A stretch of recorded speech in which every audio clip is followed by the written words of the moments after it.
coming out today. I just wanted to say some words on behalf of the Cambridge Marxist Society about kind of the context surrounding this bill. I think Tara's done a really good job of explaining what this bill entails and how awful it is, particularly for ethnic minorities in this country. But this isn't an isolated piece of legislation. It's not a single issue. This is tied to other draconian legislation that's been passed in the recent period. We've seen anti-protest legislation being passed and actually amended very recently, meaning that anything amounting to emotional damages, whatever that means, can result in the police clamping down on your right to protest. And yeah, we should all be very concerned about this, but I don't think that this is a show of strength on the part of the government. We have to think, why pass this legislation now of all times? And why add to what was frankly already extremely draconian legislation on nationality and borders in this current period? I think it shows fear on the part of the government. Today, they've shown an inability actually to maintain stability under this system.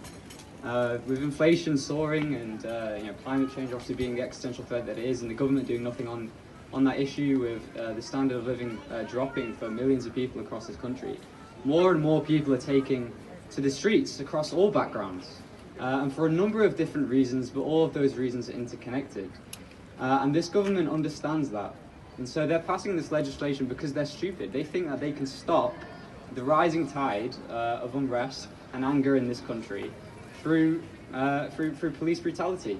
They cannot. Any government in history that has ever attempted to stop people seeking peaceful reform has met violent revolution. So I would say, bring it on. Any piece of legislation that they pass, people will take to the streets, and in increasingly militant numbers, because what else can people do under a government like this? But it's not enough just to mobilise. We need to be organised. And I think particularly with this kind of legislation, when we're seeing the strike movement rising up around this country, that is really where we can get organised.